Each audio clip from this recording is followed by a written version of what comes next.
বাংলাদেশের মাননীয় প্রধানমন্ত্রী জনাব তারেক রহমানকে নিয়ে ওরফে তারেক জিয়াকে নিয়ে সমস্ত জল্পনা কল্পনার অবসান ঘটেছে এবং এক মহা ঘটনা রাজনীতিতে ঘটছে।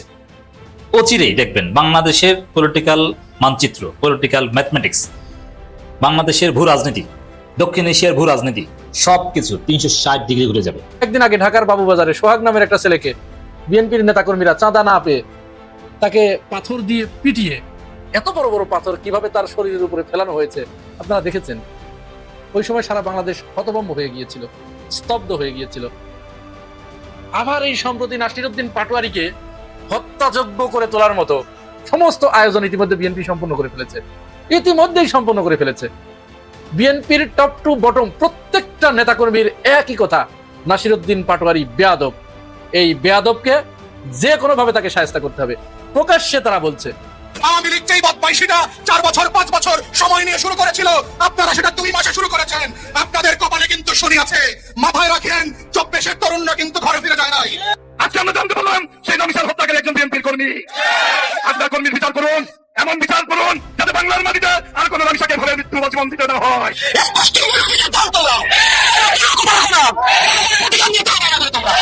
আমরা দেখতে পেয়েছি এদেশে যত খুনের ঘটনা ঘটছে তাদের পরের হাতে এখনো পর্যন্ত 550 মানুষ হত্যাকাণ্ডের শিকার হয়েছে।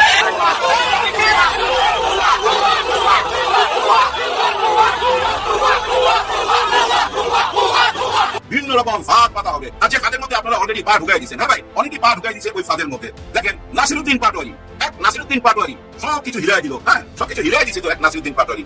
পাটোয়ারী ভয় পায় কারণ পাটোয়ারীর কাছে এমন একটা জিনিস আছে যা বিএনপির নাই, সেটা হচ্ছে তরুণ প্রজন্মের আস্থা।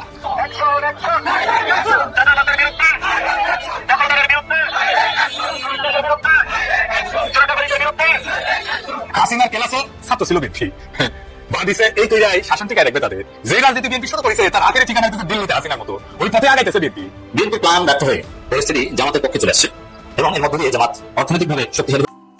জামাত বিএনপি সম্পর্ক, জামাত এনসিপি সম্পর্ক, এনসিপি বিএনপি সম্পর্ক, জামাত আওয়ামী লীগ সম্পর্ক, এনসিপি আওয়ামী লীগ সম্পর্ক, আওয়ামী লীগ বিএনপি সম্পর্ক, জামাত যুক্তরাষ্ট্র সম্পর্ক, বিএনপি যুক্তরাষ্ট্র সম্পর্ক, বিএনপি ভারত সম্পর্ক, ভারত বিএনপি সম্পর্ক, জামাত ভারত সম্পর্ক, সবকিছু উল্টে পাল্টে 360 ডিগ্রি ঘুরে যাবে।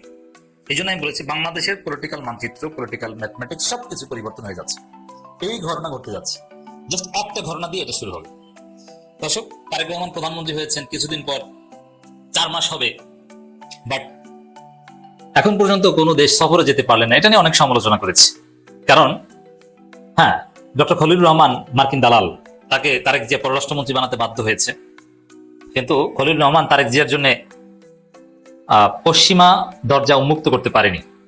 এর মধ্যে পশ্চিমবঙ্গে শুভেন্দু ক্ষমতা এসেছে, ভারত বাংলাদেশ সম্পর্কের মারাত্মক ডিটোরিয়েশন আমরা দেখেছি, পাকিস্তান বিএনপি সরকার সম্পর্কে ডেভেলপমেন্ট আমরা দেখেছি। এতে আবার মার্কিন যুক্তরাষ্ট্রের সাথে যে গোপন চুক্তি, সেই চুক্তির বিরুদ্ধে জনমত আমরা দেখেছি। এতে জল অনেক দূর গড়িয়েছে। এখন বাস্তবে তারেক রহমানের কাছে খলিলুর রহমানেরও প্রয়োজনীয়তা ফুরিয়ে গেছে।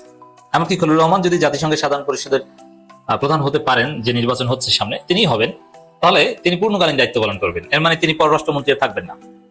এর মানে খলিলুর রহমানের চাকরির মেয়াদও প্রায় শেষ হয়ে গেছে। কি ঘটনা? যে প্রধানমন্ত্রী তারেক রহমান চীন সফরে যাবেন এবং চীন সফর দিয়ে তার বিদেশ সফর শুরু করবেন। জাস্ট এই ঘটনা, প্রধানমন্ত্রী তারেক রহমানের চীন সফর বাংলাদেশের রাজনীতিকে 360 ডিগ্রি ঘুরিয়ে দিবে। দর্শক, চীন সফরে যাবেন শুধু এটা না, চীন সফরে যে প্রধানমন্ত্রী তারেক রহমান তিস্তা চুক্তি ফাইনাল করবেন, তিস্তা মেগা প্রজেক্ট, এটা চীনকে দিয়ে দিবেন। এর মানে ভারতের 7 সিস্টার্স, বিশেষ করে শিলিগুড়ি করিডোর একদম কাছে তিস্তা মহা পরিকল্পনা, চীনের প্রেজেন্স, এটা ভারতের মাথা খারাপ করে দেবে। আবার পাকিস্তানের তৈরি যুদ্ধ বিমান কিনে বাংলাদেশ, এমনিতেই মাথা খারাপ হয়ে গেছে। আবার পাকিস্তানের আইএসআইর সাথে গোয়েন্দা তথ্য বিনিময় করছে বাংলাদেশ সরকার, রয়ের মাথা খারাপ হয়ে গেছে। এই পরিস্থিতিতে আবার ভারতের অন্যতম চিরশত্রু চীন সফর দিয়ে বিদেশ সফর শুরু করবেন।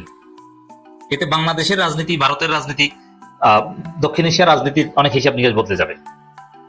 মানে আসলে ভারতের বলয়ে বাংলাদেশ থাকছে না, এমনকি যুক্তরাষ্ট্রের বলয়ে থাকছে না। কারণ যুক্তরাষ্ট্রের সাথে চুক্তি ঠিকই করেছে, কিন্তু যুক্তরাষ্ট্র 4 আনার পয়সা দিয়ে হেল্প করতে পারছে না। আর যুক্তরাষ্ট্রের সাথে চুক্তি থাকা, এটা ভারতের সাথে সম্পর্ক থাকার সাথে একটা সম্পর্ক আছে। তো দর্শক, ভারত সিরিয়াসলি চেষ্টা করেছে তারেক রহমানের প্রথম সফরটা ভারত থেকে হোক, এবং ভারত আনুষ্ঠানিকভাবে আমন্ত্রণও জানিয়েছে, ভুটান থেকেও আমন্ত্রণ জানানো হয়েছে, বাট তারেক রহমান চীন সফর দিয়ে শুরু করছে। হয়তোবা প্রথম দিকে যুক্তরাষ্ট্র দিয়ে সফর শুরু করার একটা প্ল্যান ছিল, বাট সেটা হয়নি। যুক্তরাষ্ট্র আবার স্বার্থের গ্যারান্টি ছাড়া এটা করবে না, কিন্তু অতদূর আবার দেওয়া সম্ভব না। সেই জায়গায় চূড়ান্ত সিদ্ধান্ত, সমস্ত জল্পনা কল্পনার অবসান ঘটিয়ে আমাদের কাছে অথেন্টিক তথ্য আছে, এবং এটা ভারতও জেনে গেছে যে তারেক রহমান চীন সফর দিয়ে তার বিদেশ সফর শুরু করছেন এবং চীন সফরের তিস্তা মহাপরিকল্পনা চীনকে চূড়ান্তভাবে দিয়ে দিবে এবং চীন অতি শীঘ্রই কাজ শুরু করে দেবে। এই ঘটনার পর দেখবেন যে যুক্তরাষ্ট্রের মাথা খারাপ হয়ে গেছে, কারণ প্রধানমন্ত্রী চীন সফরে যাবেন, চীনের সাথে স্ট্র্যাটেজিক পার্টনারশিপে যাবেন, তার সাথে আবার একই সাথে যুক্তরাষ্ট্রের সাথে চুক্তি চলবে, এটা হয় মানে যুক্তরাষ্ট্রের সাথে চুক্তি এক পর্যায়ে জনগণের আন্দোলন দেখিয়ে বাতিল করতে বাধ্য হবে বা বিভিন্ন এক্সকিউজ দেখিয়ে। তারপরে যেটি ঘটবে, যুক্তরাষ্ট্র বিএনপির বিরুদ্ধে ষড়যন্ত্র শুরু করবে। এই যে আওয়ামী লীগ আত্মবিশ্বাসী যে তারা 6 মাসের মধ্যে ফিরবে, শেখ হাসিনা চ্যালেঞ্জ দিয়েছেন 6 মাসের মধ্যে তিনি ফিরবেন। শেখ হাসিনা তো এত ফালতু কথা বলার কথা না, তিনি কোথা থেকে আত্মবিশ্বাস পেলেন? যুক্তরাষ্ট্র আওয়ামী লীগকে এখন গ্রিন সিগন্যাল দিচ্ছে, কারণ বিএনপি চীনমুখী হচ্ছে, বিএনপি সরকারের কেবলা ওয়াশিংটন থেকে বেইজিং এ আসছে। এজন্য বিএনপিকে শিক্ষা দিতে আওয়ামী লীগকে পুনর্বাসন করার সর্বোচ্চ চেষ্টা করবে যুক্তরাষ্ট্র। খেলা কোন লেভেলে চলছে, কোন জায়গাতে কোন জায়গায় যাচ্ছে, আশা করি আপনারা বুঝতে পারছেন। এদিকে এনসিপি চাচ্ছে যে না, আওয়ামী লীগকে লাগবে কেন? যুক্তরাষ্ট্র আপনাদের জন্য তো আমরা এনসিপি আছি, বরং আওয়ামী লীগের লোকজনকে সিস্টেম করে বা আপনাদের ডিপ স্টেটের মাধ্যমে আওয়ামী লীগের লোকজনকে এনসিপিতে যোগ দেন, আমরা বিএনপিকে চাপ দিব। কিন্তু যেহেতু এনসিপি এখন পর্যন্ত সেই অবস্থায় যায়নি যে একদম বিএনপিকে টালমাটাল করে দিবে, এটা আওয়ামী লীগ পারে, বা আওয়ামী লীগ পুনর্বাসন দিয়ে বিএনপিকে মারাত্মকভাবে ভয় দেখানো যায়। এর জন্য যুক্তরাষ্ট্র আওয়ামী লীগকে গ্রিন সিগন্যাল দিয়েছে, আর ওই গ্রিন সিগন্যালে আওয়ামী লীগ লাফাচ্ছে, শেখ হাসিনা লাফাচ্ছে। অনেক হিসাব কিন্তু এখানে মিলে যাচ্ছে। পলিটিক্যাল ম্যাথমেটিক্স কতটা জটিল দেখছেন।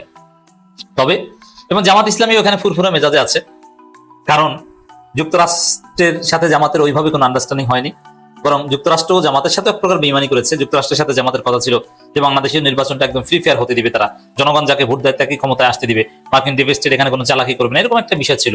জামাত ক্ষমতা আসলে জামাতের সাথে কাজ করবে, মেনে নিবে, কোনো ষড়যন্ত্র করবে না, এরকম একটা আন্ডারস্ট্যান্ডিং জামাতের সাথে ছিল। কিন্তু যুক্তরাষ্ট্র জামাতের সাথে এখানে বেইমানি করেছে, নির্বাচনটা সুষ্ঠু হতে দেয়নি, বিএনপিকে ক্ষমতা এনে দিয়েছে। বিএনপি ক্ষমতা এনে এখন আর যুক্তরাষ্ট্রের পারপাস সার্ভ করতে পারছে না। এখন বাংলাদেশের যেহেতু এখানে একটা মেকানিজম আছে যে, আর যাই হোক, এটা আমি নিশ্চিত যে এনসিপি, জামাত, বিএনপি মিলে আওয়ামী লীগের পুনর্বাসন ঠেকাবে, আওয়ামী লীগকে ফিরতে দিবে না, কোনোভাবে ফিরতে দিবে না, চেষ্টা করবে। মার্কিন যুক্তরাষ্ট্র চেষ্টা করছে, এবং এমনকি আওয়ামী লীগ বাংলাদেশ ব্যাংকের গভর্নর পদ নিয়ে নিয়েছে, ইসলামী ব্যাংক দখল করেছে, কিন্তু কাজ হবে না। At the end of the day Awami লীগের কিছু আস্ফালন বিএনপি অ্যালাউ করবে, যতক্ষণ পর্যন্ত আওয়ামী লীগের ভোট ব্যাংক বিএনপি দখলে থাকবে ততক্ষণ পর্যন্ত আওয়ামী লীগের আস্ফালনকে বিএনপি অ্যালাউ করবে। ঠিক আছে, আওয়ামী লীগ তোমরা এসালামের মাধ্যমে ইসলামী ব্যাংক নিয়ে নিয়েছো নাও, তোমরা বাংলাদেশ ব্যাংক নিয়ে নিয়েছো নাও, কোনো সমস্যা নেই, আরো ব্যাংক নাও, কিন্তু তোমাদের ভোট ব্যাংকটা আমাদের দখলে থাকতে হবে। যখনই আওয়ামী লীগ আলাদা ভোট ব্যাংক নিয়ে হাজির হওয়ার চেষ্টা করবে, তখনই আওয়ামী লীগকে একদম ডলা দিয়ে শেষ করে দিবে বিএনপি। অতএব দিন শেষে যুক্তরাষ্ট্রের যে এই ষড়যন্ত্র, এটা জামাত, এনসিপি এবং বিএনপি যদি ঐক্যবদ্ধ থাকতে পারে তাহলে ব্যর্থ হবে। আর চীনে যাচ্ছে তারেক রহমান, চীনের কন্ডিশন আছে, চীন শুধু বিএনপিকে বিশ্বাস করবে না, চীন জামাতকে সহ বিএনপিকে বিশ্বাস করবে। চীন বিএনপির সাথে সম্পর্কের ক্ষেত্রে জামাত থেকে আন্টার যাচ্ছে, এতে জামাত বিএনপি সম্পর্ক আরো বাড়বে। সাথে শুভেন্দু ক্ষমতা আসার পরে এই হিসাব নিকাশ, এই ক্যালকুলেশন শুরু হয়েছে। ভারতের সাথে তুমুল উত্তেজনা বাড়বে, পাকিস্তানের সাথে, এমনকি এই চীন সফরের পর, তারেক রহমানের চীন সফরের পরেই আপনি লিখে রাখেন, দেখবেন যে পাকিস্তানের প্রধানমন্ত্রী বাংলাদেশে আসবে এবং পাকিস্তানের সাথে নানান চুক্তি হবে। তো বাংলাদেশের রাজনীতি সত্যিকার অর্থে 360 ডিগ্রি ঘুরে যাচ্ছে। বাংলাদেশ বিএনপি, জামাত, এনসিপি সবাই মিলে pro China, pro Pakistan, pro turkey রাজনীতি করবে, এবং মার্কিন এবং ইন্ডিয়ান হেজিমনি বাংলাদেশে ধীরে ধীরে ডিক্লাইনিং, শূন্যের কোঠায় নেমে আসতে পারে বা কমে যাবে। এভাবে রাজনীতির হিসাব নিকাশ পরিবর্তন হয়ে যাচ্ছে। এজন্য আমি 360 ডিগ্রি বলেছি। একদিন আগে ঢাকার বাবুবাজারে সোহাগ নামের একটা ছেলেকে বিএনপির নেতাকর্মীরা চাঁদা না পেয়ে তাকে পাথর দিয়ে পিটিয়ে, এত বড় বড় পাথর কিভাবে তার শরীরের উপরে ফেলানো হয়েছে আপনারা দেখেছেন। ওই সময় সারা বাংলাদেশ হতভম্ব হয়ে গিয়েছিল, স্তব্ধ হয়ে গিয়েছিল। আবার এই সম্প্রতি নাসিরউদ্দিন পাটোয়ারীকে হত্যাযজ্ঞ করে তোলার মতো সমস্ত আয়োজন ইতিমধ্যে বিএনপি সম্পন্ন করে ফেলেছে। বিএনপির টপ টু বটম প্রত্যেকটা নেতাকর্মীর একই কথা, নাসিরউদ্দিন পাটোয়ারী বেয়াদব। এই বেয়াদবকে যে কোনো ভাবে তাকে শায়েস্তা করতে হবে। প্রকাশ্যে তারা বলছে, ভাইরে নাসিরউদ্দিন পাটোয়ারী বারবার বলছি, সে তো আপনাকে কখনোই শারীরিকভাবে আঘাত করে নাই, বা তার দ্বারা আপনার বিন্দুমাত্র শারীরিক ক্ষতি হবে এটা কল্পনাও করা যায় না, সেটা করবে না। কিন্তু আপনি তাকে মারার জন্য, হত্যাযোগ্য করে তোলার জন্য যত ধরনের বয়ান উৎপাদন করা দরকার আপনি করছেন। এবং শুধু তাই নয়, ছাত্র দলের কেন্দ্রীয় নেতা আমানুল্লাহ আমান, যার বিরুদ্ধে কয়েকদিন আগে ধর্ষণের অভিযোগ উঠেছিল, এই আমানুল্লাহ আমান শেখ হাসিনার আমলে তার বাবার জানাজায় সে অংশগ্রহণ করতে পারে নাই বলে একটা টক শোতে এসে একটা সাক্ষাৎকারে তার চোখ দিয়ে ঝরঝর করে পানি পড়ছিল। নিজের জন্মদাতাকে যে একটা লুঙ্গি কিনে দেব বা একটা পাঞ্জাবি কিনে দেবো যে আব্বা আমি বিশ্ববিদ্যালয়ে পড়ালেখা করেছি, এটা আপনার জন্য এই সুযোগ আমার। তা আমাদের এরকম আমাদের সবারই প্রায় গল্প এরকম আমাদের। সেই আমানুল্লাহ আমান দিব্যি ওই সমস্ত কথা ভুলে গেছে। সে এখন নাসিরউদ্দিন পাটোয়ারিকে বলছে যে ডিম ছুঁড়ে মারা এটা তো কোনো শাস্তি হলো না, তার তো আসলে পাথর মারা উচিত ছিল। প্লাস মাসে তো শয়তানের উপর পাথর নিক্ষেপ করার কথা, কিন্তু ডিম কেন নিক্ষেপ করছে এটা সাধারণ মানুষ এখানকার বুঝবে। এই ধরনের লোকের গায়ে আমাদের ছাত্র দলের হাত দিয়ে হাত নষ্ট করার মানুষের ছাত্র দলের কারণে। চিন্তা করতে পেরেছেন? এই কথার সাথে সাথে ছাত্র দলের সারা বাংলাদেশে তো অসংখ্য নেতা কর্মী আছে না, এরা তো পাথরের কারবার বাড়িয়ে দেবে। আজ থেকে এরা ইতিমধ্যে শুরু করেছে মনে হয় যে পাথরের ট্রেনিং, প্রশিক্ষণ, কিভাবে পাথর মারতে হয়। আমি আরেকটা টকশোতে বিএনপির আরো একজন নেতার শুনলাম যে হারামজাদা, এই হারামজাদাকে ডিম ছুঁড়ে মারলো কেন? ওকে তো পাথর মেরে শেষ করে দেওয়া উচিত ছিল। এটা তো প্রস্তর যুগে, অর্থাৎ পাথরের কারবার কোন যুগে ছিল? প্রস্তর যুগে, আদিম যুগে, গুহা যুগে, সেই যুগে ফিরে যাচ্ছে। আর নাসিরউদ্দিন পাটোয়ারিও খুব তাড়াতাড়ি হয়তো তাকে ওই ঢাকার বাবুবাজারের ওই সোহাগের মতো অথবা উসমান হাদির মতো ভাগ্য তাকে বরণ করতে হচ্ছে। এর ভিতরে একটা গ্রুপ সৃষ্টি হয়েছে, টকশোতে এসে তারা বিএনপির যাবতীয় অপকর্ম, এই যে চাঁদাবাজি, এই যে সীমাহীন খুন, এই যে দুর্নীতি, এই যে ধর্ষণ, প্রতিদিন 5টা 10টা করে ধর্ষণ হচ্ছে, তাও শিশুরা বেশি। চাঁদাবাজের কথা তো বলবোই না, গরুর হাটে চাঁদাবাজি করতে গিয়ে সেখানে প্রকাশ্যে মানুষকে মারধর করছে, পিটাচ্ছে। গার্মেন্টস এর ভিতরে যুবদল কর্মী চাঁদা নিতে গিয়ে মার খাচ্ছে, পিটুনি খাচ্ছে। গরুর ট্রাক গুলো আটকে চাঁদাবাজি করছে, সবজি ট্রাক গুলো আটকে চাঁদাবাজি করছে। এইগুলোকে জাস্টিফাই করতে গিয়ে তারা নাসিরউদ্দিন পাটোয়ারিকে হত্যাযোগ্য করে তুলছে যে ওকে থামানো গেলেই সবকিছু ঠান্ডা হয়ে যাবে। হ্যাঁ, উসমান হাদিকেও ঠিক এইভাবেই তারা থামিয়ে দিয়েছে। কিন্তু আওয়াজ কি বন্ধ হয়েছে? আওয়াজ কিন্তু কোনোদিন বন্ধ হবে না। যত মানুষকে এইভাবে পাথর দিয়ে মারবেন, আরেকজন নাসিরউদ্দিন পাটোয়ারি দাঁড়িয়ে যাবে, আরেকজন উসমান হাদি দাঁড়িয়ে যাবে। এই চাঁদাবাজের বিরুদ্ধে কথা চলবেই, দুর্নীতির বিরুদ্ধে কথা চলবেই, ধর্ষণের বিরুদ্ধে কথা চলবেই। এটা কেউ ঠেকাতে পারবে না। নিজেদের দলের ভিতরে আধিপত্য বিস্তারকে কেন্দ্র করে 5 আগস্টের পর থেকে পর্যন্ত প্রায় 200 জন মতো নিহত হয়েছে, অর্থাৎ এক গ্রুপের লোক আরেক গ্রুপকে হত্যা করেছে 200 জন। চিন্তা করা যায়। এদেরকে জাস্টিফাই করছে টকশোতে একটা গ্রুপ। এই যে রনি, রেজাউল করিম রনি ভদ্রলোক এমন ভাষায় টকশোতে কথা বলা শুরু করেছে ইদানিং। তার কয়েকদিন আগে ফেসবুকে একটা পোস্ট দেখলাম, সে এইভাবে বলছে যে আমি সিদ্ধান্ত নিয়েছি যে যেইটা টকশোতে এসে আমার মন মতো কথা না বলবে, সেইটারে যেভাবে হোক আমি তারে আমার বাসায় আনবো, ধমক দিয়ে হোক আর যেভাবে হোক। সেই কাজ সে শুরু করেছে। কিন্তু ভাই, তোমার কাছে তো কোনো যুক্তি নাই, তোমার আছে পেশি শক্তি, তোমার আছে ওই ধমকের জোর, যাকে তাকে তুমি ধমক দিয়ে বসে আনবা। এটা তো অত বেশি সহজ না। সাইফের সাথে লাগছিল, পরে সাইফের সাথে কথার জবাব না দিতে পেরে আসলে তো তাদের কাছে যুক্তি নাই। তাদের ঝুলিতে আছে কিছু চাঁদাবাজি, আছে কিছু খুন, আছে কিছু ধর্ষণ, এগুলো আছে। ভালো কাজ যদি করতো এরা, তাহলে তারেক রহমানকে দ্বিতীয়বার ভোট চাইতে হতো না, কখনোই ভোট চাইতে হতো না। এবং আমরা বিশ্বাস করি দেশের মানুষ এখনো তারেক রহমানের জন্য তাদের হৃদয়ে ভালোবাসা এখনো তারা জমা করে রেখেছে। শুধু জুলাই আকাঙ্ক্ষাকে বাস্তবায়ন করার জন্য যতটুকু দরকার, এইটুকু যদি বিএনপি বাস্তবায়ন করত, তাহলে খুব বেশি কিছু দরকার ছিল না। মানুষকে খুশি করা খুব বেশি কঠিন কাজ না। রেজাউল করিম রনির ওই ভিডিওটা দেখুন। কবেকার বিএনপি ছিলেন বলেন তো? কবেকার? আমি সবসময়ের বিএনপি, সবসময় বিএনপি আপনারা জবান পত্রিকার কথা বলে বেড়ান, যেটার একটা ইয়াও বাইরে না। হ্যাঁ, সবসময় আমি বিএনপি, কোনো সময় বিএনপি। আপনার সমস্যা কি? আচ্ছা, আমি বিএনপি, আপনার সমস্যা কি? আরে ভাই, আপনি সেটা প্রকাশ করেন না কেন? করতেছি তো প্রকাশ। বলেন যে আমি বিএনপির কর্মী, আমি চাই যে হচ্ছে বিএনপি আমাকে একটা পদ দিক। এটা আপনি চান, এটা আমি তো চাচ্ছি না। আচ্ছা, আমরা তার মানে কত বড় বেয়াদব, কত বড় নোংরা, কত বড় কুলাঙ্গার দেখছে বলতেছে যে বিএনপি আমাকে একটা পদ দেয়। উনি কুলাঙ্গার। আমরা আমার ব্যক্তিগত আমার দল নিজের গান নাই, যদি উনি আমাকে এটা আমার অপরাধ। তার মানে কি? এই যে তার মানে কন্ট্রাডিকশন পদে পদে এখন ইন্টারফেয়ার করা যাবে। আমি আলোচনার একটা লেভেল নাই। আমি অত শেষ করতে পারতেছি না, এটা মোটেও ভালো। যেটা বলতেছি যে আপনারা যে আপনি যে কুলাঙ্গার তত্ত্ব যে দিলেন আমার মনে হয় যে আপনি এদের মাঝখানে তো বেড়ে উঠছেন। ভাই, আপনি কি থিয়েটার আর্ট পারফরমেন্সও ছিলেন নাকি? না তোমাদের মতো নাটক বাস্তব আর কেউ নাই। ভাই এটা তো আপনি খুব ভালো করেন। লাইভ রিয়েলিটির আপনি মধ্যে আপনি পারফরমেন্স আর্ট করতে পারেন। হ্যাঁ হ্যাঁ তো সেই এই যে আওয়ামী যে সিনড্রোম প্রশ্নটা করছেন ওটার উত্তরটা দেন। আচ্ছা না, বলুন বলুন আচ্ছা আচ্ছা ভাই ভাই ভাই আচ্ছা ভাই পাশে পাশে ভাই আমরা চলে যাওয়া উচিত আমার মনে হয়, আচ্ছা কারণ উনি কথা বলতে পারেন না। আচ্ছা বস বস প্লিজ প্লিজ ভাই, ভাই, আপনার প্রোডিউসারকে আমি বলছিলাম যে এদের কাউকে ডাকবেন না। আচ্ছা ভাই প্লিজ প্লিজ বাংলাদেশের জনগণ দেখবে। ভাই দেখেন নাটকটা কিভাবে করলো দেখছেন? রনি ভাই হ্যাঁ আচ্ছা, রনি ভাই, জন্ম please, পরিচয় please, ঠিক ছিল না কিনা দেখেন। প্লিজ। সে তো কথা বলতে না পেরে পরে রাগ করে চলে গেল, জবাব না দিতে পেরে। যাই হোক প্রিয় ভাই ও বোনেরা, আজ আর কথা বাড়াচ্ছি না। আপনাদের কাছে কি মনে হয় আমি কার কথা বললাম? আপনারা তার পুরা নাম লেখা দরকার নেই, শুধু আম শব্দটা লিখবেন আর তার নামের প্রথম অক্ষরটা লিখবেন। আজ এ পর্যন্তই, ভালো থাকবেন, আল্লাহ হাফেজ। আগামী 1 মাসের মধ্যে সরকার রামিসা হত্যার বিচার সম্পন্ন করবে এমন ঘোষণা দিয়েছেন আমাদের রবিনহুড প্রধানমন্ত্রী তারেক রহমান। চমৎকার ঘোষণা। 17 তারিখে পল্লবীতে ঢাকার পল্লবীতে রামিসার খুন হয়েছে। সেই খুনের বিচার উনি 1 মাসে করবেন বলে ঘোষণা দিয়েছেন। খুবই ভালো কথা, খুবই আশার কথা।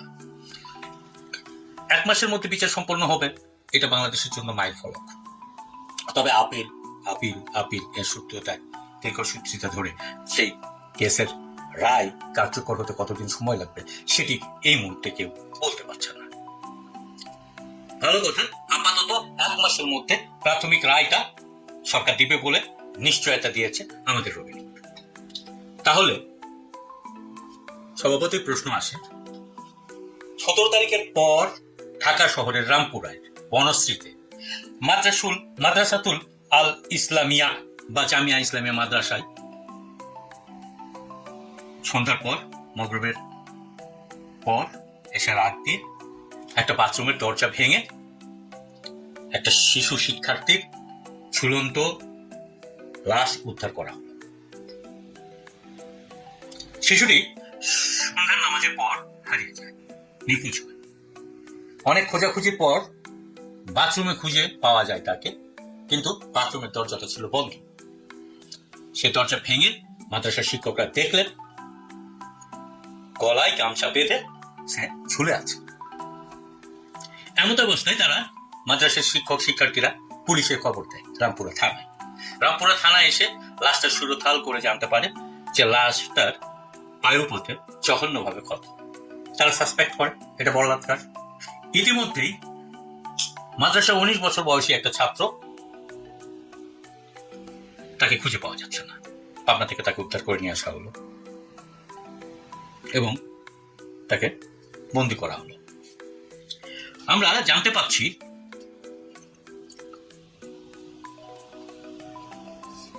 মোহাম্মদ আব্দুল্লাহ, যার বাড়ি চাঁপাইনবাবগঞ্জ, সে মাদ্রাসাতুল হুদা আল ইসলামিয়া বনশ্রীর হেফজ বিভাগের শিক্ষার্থী ছিলেন। নিশ্চয় রামিসা হত্যার রায় যেমন আমরা 1 মাসের মধ্যে পাবো, ঠিক তেমনি আমরা আশা করতে পারি যে মোহাম্মদ আব্দুল্লাহ, যার বাড়ি চাঁপাইনবাবগঞ্জের, যে 19 তারিখে মাদ্রাসাতুল আল ইসলামিয়াতে সুইসাইড করলো, তার হত্যার পেছনে কারণ উদ্ঘাটন করে তার মামলার রায়ও 1 মাস পর রাষ্ট্র বা সরকার দেবে। যদি রাষ্ট্র বা সরকার এই রায়গুলি দিতে ফেল করে বা দীর্ঘসূত্রিতা তৈরি করে, তবে কি হতে পারে সে নজিরও কিন্তু আমরা দেখছি। কোথায়? ঢাকার পাশে নারায়ণগঞ্জের বক্তারবলিতে। কি হয়েছে বক্তারবলিতে? বক্তারবলিতে 20 টাকার লোভ দেখিয়ে হিরু এবং সোহেল, এই দুজন 6 বছর বয়সী আফসানাকে ধর্ষণ করে। এই খবর কে বলছে? আফসানার মা শাহানা যখন এই খবরটা আফসানার বাবাকে বলে, তখন আফসানার বাবা এবং আফসানার মা শাহানা মিলে তাদেরকে হামলা করে। এই খবর ফেসবুকে প্রকাশ করছে শেখ রাসেল নগর পার্ক এবং শেখ রাসেল নগর পার্ক নারায়ণগঞ্জের বক্তারবলির রাজনৈতিক প্রতিনিধি ও এলাকার সাধারণ জনগণের দৃষ্টি আকর্ষণ করছে। পরে জানা গেল যে বক্তব্যগুলির সাধারণ জনগণ হিরো এবং সোহেলের উপর হামলা করে একজনকে গণপিটুনি দেয়, আর একজন পালিয়ে যেতে সক্ষম হয়। সুতরাং রাষ্ট্র বা সরকার বা দেশ যদি ধর্ষণ, খুন, বলাৎকারের বিচার করতে দেরি করে, বিচার করতে ব্যর্থ হয়, তাহলে জনগণ বিচার হাতে তুলে নেবে, সে আলামত দেখা যাচ্ছে। সুতরাং রাষ্ট্রের সোচ্চার হতে হবে ধর্ষণ, বলাৎকার, খুন রোধে। যদি সেটা না পারে তাহলে খুব দ্রুত সরকারকে বিচার নিশ্চিত করতে হবে, যে বিচারটা হবে স্বচ্ছ, স্বাধীন, নিরপেক্ষ। অন্যথায় মব সৃষ্টি হবে, জনগণ নিজের হাতে আইন তুলে নেবে, নিশ্চয়ই যেটা সবার জন্য ক্ষতিকারক হবে, যেটা রাষ্ট্রের জন্য ক্ষতিকারক, জনগণের জন্য ক্ষতিকারক। আমি নিশ্চিত সরকার বা রাষ্ট্র এমন কোনো ব্যবস্থা করবে না তারা ধর্ষণ, খুন, বলাৎকারের বিচার করতে নিশ্চয়ই বিলম্ব করবে না, ব্যর্থ হবে না। যদি হয় তাহলে বাংলাদেশে মবের শুরু হয়েছে এই ঘটনাকে কেন্দ্র করে, সুতরাং আরো মব সামনে আসতে পারে। আর এর ফায়দা কারা লুটবে সেটাও বোধহয় রাষ্ট্র জানে, কারণ রাষ্ট্রের ব্যর্থতায় নিশ্চয়ই রাষ্ট্র খুঁজে দেখবে যে কারা কারা এই ফায়দাটা লোটে বা লুটতে পারে। জামাত ইসলামীর কঠিন চাপে এবার বিএনপি টনক নড়েছে, এবং আপনি শুনলে অবাক হবেন এবং মজা পাবেন, বিএনপি এখন জামাতের কথা মতো চলছে। বিএনপি সরকার যে কতটা অযোগ্য এবং অপদার্থ আমি প্রতিনিয়তই তার প্রমাণ দেখাই। আজকে আরেকটা প্রমাণ দেখাবো। আপনারা চারদিকে অনেক কিছু দেখছেন যে এদের এই বিএনপি সরকারের মধ্যে মানসিক দৃঢ়তা নেই, জনগণের চাপ, বিরোধী দলের চাপ সহ্য করার সক্ষমতা নেই। বিরোধী দল চাপ দিবে, অনেক কিছু বলবে, কিন্তু সেগুলো ব্যালেন্স করে চলতে হবে। কিন্তু না, এমন ভাবে টনক নড়ে, এমন ভাবে গলে যায় যে বিরোধী দলের কথা মতো দেশ চালাবে। এভাবে একটা দেশ চালানো যায় না। এত দুর্বল চিত্ত নিয়ে প্রধানমন্ত্রী, স্বরাষ্ট্রমন্ত্রী হওয়া যায় না। দর্শক, বিএনপি যে কতটা ধৈর্য এবং আপাতত সরকার আপনারা হারে হারে টের পাচ্ছেন এবং পাবেন। দেখেন, এই যে ইসলামী ব্যাংকের চেয়ারম্যান নিয়োগ দিয়েছে একজন হাসিনা লেসপেন্সারকে। আপনি কি মনে করেন ব্রেন থাকলে এই কাজ করে? আরে এসালামের দালালের কি অভাব? বিএনপির মধ্যে বিএনপি পন্থী দালাল আছেন, এরকম একজন করেন হাসিনা লেসপেন্সারকে, বিতর্কিত একজন লোককে ইসলামী ব্যাংকের চেয়ারম্যান নিয়োগ দিয়েছেন। তো চেয়ারম্যান মাইর খেলে দায় কে নিবে? তাকে যদি ইসলামী ব্যাংকের কর্মকর্তা কর্মচারীরা পিটায়, তার জামা প্যান্ট খুলে রাখে, আপনি কি করবেন? তো দর্শক দেখেন, সালাউদ্দিন আহমেদ স্বরাষ্ট্রমন্ত্রী, বাংলাদেশের ইতিহাসে এরকম অযোগ্য কোন স্বরাষ্ট্রমন্ত্রী আমি দেখিনি। এবং বাংলাদেশে এত দ্রুত এই সালাউদ্দিন আহমেদ অজনপ্রিয় হয়ে উঠেছেন, এটাও একটা রেকর্ড। প্রচন্ড অজনপ্রিয় হয়ে উঠেছেন সালাউদ্দিন আহমেদ, তাকে মানুষ দেখতে পারে না, তিনি প্রকাশ্যে কোথাও যেতে পারেন না। এখন তার দলের গ্রুপের লোকজনকে বেষ্টিত করে কোথাও গেলে দ্যাটস ডিফারেন্ট, বাট একদম ওপেন ফিল্ডে সাধারণ মানুষের কাছে ক্রিকেট খেলা দেখতেও যেতে পারেন না, আর ওই ভুয়া ভুয়া বলে স্লোগান দেয়। তা কতটা অজনপ্রিয় হলে স্বরাষ্ট্রমন্ত্রী কোথাও যেতে পারে না, তাকে ভুয়া ভুয়া বলে স্লোগান দেয়। তো দর্শক, এই সালাউদ্দিন আহমেদ তিনি বলছেন নির্যাতন ও ধর্ষণের ঘটনা সহ্য সীমার বাইরে চলে যাচ্ছে। এর মানে কি? স্বরাষ্ট্রমন্ত্রী যখন বলেন সহ্য সীমার বাইরে চলে যাচ্ছে, এটা দ্বারা বোঝা যায় যে, তাহলে বোঝেন যে জনগণ কতটা অতিষ্ঠ। সহ্য সীমার বাইরে চলে যাচ্ছে, তাহলে নির্যাতন, ধর্ষণ, এটা কি কোনো সহ্য সীমা আছে? আমরা যদি এই কথাটা আবার একটু বিশ্লেষণ করি, দেখেন, আই রিপিট, নির্যাতন ও ধর্ষণের ঘটনা সহ্য সীমার বাইরে চলে যাচ্ছে। কারণ নির্যাতন ও ধর্ষণের কোনো সহ্য সীমা ছিল? মানে এখন আপনারা নড়ে চড়ে বসেছেন যে এই করবো, সেই করবো, 7 দিনে বিচার করবো, 3 দিনে বিচার হবে, ঠিক আছে। কিন্তু এতদিন আপনারা কোথায় ছিলেন? ছাত্রদলের লোকজন যে এতদিন ধর্ষণ করত, প্রায় 6টা ধর্ষণের কেস আমি সুনির্দিষ্টভাবে জানি যার সাথে ছাত্রদল জড়িত, এবং সেটা অভিযোগ নয়, ছাত্রদল নিজেরা সে অভিযোগ আমলে নিয়ে তাদের নেতাকে বহিষ্কার করেছে। এটা রিসেন্ট পাস্ট ঘটনা। তার বিরুদ্ধে আপনারা কি করেছেন? এই যে কথা স্বরাষ্ট্রমন্ত্রী, নির্যাতন ও ধর্ষণের ঘটনা সহ্য সীমার বাইরে চলে যাচ্ছে, দ্যাট মিনস এতদিন সহ্য সীমার ভিতরে ছিল, এই জন্য তেমন কোনো পদক্ষেপ নেননি। বিচার নিশ্চিত করার ক্ষেত্রে আপনাদের কোনো পদক্ষেপ ছিল না, কারণ নির্যাতন, ধর্ষণ একটা লেভেল পর্যন্ত সহ্য করা যায় নাকি? কতটা স্টুপিড স্বরাষ্ট্রমন্ত্রী হলে এই কথা বলতে পারেন? আমাদের বক্তব্য হচ্ছে একটা ধর্ষণ, একটা নির্যাতন সহ্য করার মতো না। আজকে রামিসার ধর্ষণ নিয়ে পুরো বাংলাদেশ উত্তাল, ঠিক আছে, এটার উপর ভিত্তি করে বাংলাদেশে একটা পরিবর্তন আসুক, বিচার বিভাগে একটা বিপ্লব সাধিত হোক, কিন্তু দেশের প্রত্যন্ত অঞ্চলে সেই কুড়িগ্রামে, উলিপুরে, টেকনাফে, তেঁতুলিয়ায় রূপসায়, পাথুরিয়ায় যে কালাবানো ধলাবানো দর্শনের শিকার হচ্ছে, তারা তো বিচার চাওয়ারও সাহস করতে পারছে না। এমনকি রামিসার বাবাও তো তিনি মনে করেন যে কিসের বিচার, এগুলো কয়েকদিন পর এগুলো সব দামাচাপা পড়ে যাবে, কোনো বিচার টিচার হবে না। তা আপনারা সিলেক্টিভ, অন্যায়ের বিরুদ্ধে সিলেক্টিভ, এটা রাষ্ট্রের কাজ হতে পারে না। এবার দেখেন জামাতের চাপে বিএনপি কতটা পিষ্ট হয়েছে তার প্রমাণ দেখে। প্রধানমন্ত্রী, স্বরাষ্ট্রমন্ত্রী দুইজনেই দেখেন বিরোধী দল জামাত তারা অনেক কিছুই বলবে, তাদের সাথে আলাপ আলোচনা করে বা ব্যালেন্স করার চেষ্টা করতে হয়, বাট রাষ্ট্রকে রাষ্ট্রের জায়গায় স্ট্রিক্ট থাকতে হবে। কিন্তু না, কি হয়েছে দেখেন, স্বরাষ্ট্রমন্ত্রী বলছেন 7 দিনের মধ্যে রামিসা হত্যার বিচার সম্পন্ন, ছুটি বাতিল হতে পারে বিশেষ আদালতে। এটা কেন? এই যে অতি তড়িঘড়ি 7 দিনের মধ্যে বিচার সম্পন্ন, ছুটি বাতিল হতে পারে বিশেষ আদালতে, এটা জামাতের চাপে, বিরোধী দলের চাপে। কারণ বিরোধী দল এই বিষয়টা নিয়ে বিএনপিকে নাকানি চুবানি খাওয়াচ্ছে, যার ফলে তারা এখন 7 দিনের মধ্যে, কারণ বিএনপি এখানে ফেসে গেছে, বিএনপি ব্যর্থতা স্পষ্ট হয়েছে, যার ফলে ছুটি বাতিল করে 7 দিনের নাকে মুখে একটা বিচার করে বিরোধী দলকে সন্তুষ্ট করতে চায়। দেখেন সাধারণ জনগণের যে প্রতিরোধ বা প্রতিবাদ, এতে তেমন ভয় সরকারি দল পায় না, মূলত তাদের ভয়ের জায়গা বিরোধী দলের প্রতিবাদ। এখন যাতে জামাত চুপসে যায়, কিছু বলতে না পারে, যাতে বলতে পারে যে এই দেখো 7 দিন বিচার করেছে, মানে জামাত কিন্তু জোরালো ভাবে প্রচার করছে এবং জনগণকে বোঝাচ্ছে এই সরকার বিচার করতে পারে না বা পারবে না, এগুলো বিচার হবে না, তাদের সক্ষমতা নাই। বিএনপির বিচারহীনতার কারণে এই ধর্ষণের ঘটনা, এবং ছাত্রদল, যুবদল এবং বিএনপির পাওয়ার স্ট্রাকচার এই ধর্ষণের সাথে জড়িত। এই জন্য এটা সরকারের জন্য চরম বিব্রতকর পরিস্থিতি তৈরি করেছে, বিশেষ করে রামিসা ধর্ষণ এবং হত্যাকাণ্ডের পর যে প্রচার প্রচারণা এবং সামগ্রিক পরিস্থিতি, বিশেষ করে প্রচার প্রচারণার পরিস্থিতি জামাতের দখলে, বিএনপি কণ্ঠাসা। এই জন্য এখন তারা 7 দিনে বিচার করে পরিস্থিতি শান্ত করতে চায়, অথচ এই ছুটি বাতিল করে 7 দিনে বিচার করা শুধু একটা ঘটনার, আর এর চাইতে রামিসার চাইতে আর এইসব হাজারো ঘটনার বিচার আর পেছনে হবে না, এটা রাষ্ট্রের কাজ হতে পারে না। এটা খেয়ে হারিয়ে ফেলে তারা বিরোধী দলকে খুশি করতে জনতুষ্টিমূলক একটা সিদ্ধান্ত।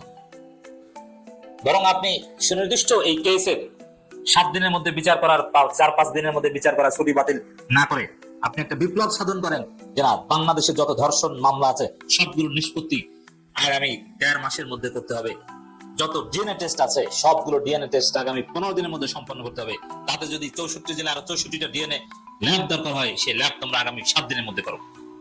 আপনি এরকম একটা ঘোষণা দিতেন। রাষ্ট্র হলে আপনি যদি সত্যিকার অর্থে যোগ্য রাষ্ট্রনায়ক হতেন, স্বরাষ্ট্রমন্ত্রী, প্রধানমন্ত্রী হতেন, তাহলে সেই ঘোষণা দিতেন যে ধর্ষণের সমস্ত মামলার নিষ্পত্তি আগামী 1.5 মাসের মধ্যে করতে হবে, এবং এতে এই ধর্ষণ মামলার সাথে জড়িত সমস্ত বিচারকের ছুটি বাতিল, এবং মামলা ভুক্তভোগী পরিবার যদি চালাতে না পারে রাষ্ট্র আইনি সহায়তা দিবে। কিন্তু না, সেগুলোর খবর নেই। আপনি একটা কেস নিয়ে 5-6 দিনে করছেন, লোক দেখানো, মানে বিরোধী দলকে সন্তুষ্ট করতে চাচ্ছেন। আসলে আইনের শাসন, ন্যায় বিচার এগুলোর ধারে কাছেও আপনার যেতে পারেননি, কারণ এরকম ধর্ষণ মামলা আছে বাংলাদেশে প্রায় 10,000-এর উপরে, সেগুলোর বিচারের কোনো খবর নাই। আপনি একটা নিয়ে পড়ে আছেন 5-7 দিনে, লোক দেখানো। তারপর হয়তো প্রধানমন্ত্রী বলেছেন এইটা একদম উচ্চ আদালতের কাজ বা ডেথ রেফারেন্স, এগুলো 1-1.5 মাসের মধ্যে কমপ্লিট করে ফাঁসি দিয়ে দেবেন, কিন্তু এতে দেশের পরিস্থিতির উন্নয়ন হবে না। সামগ্রিক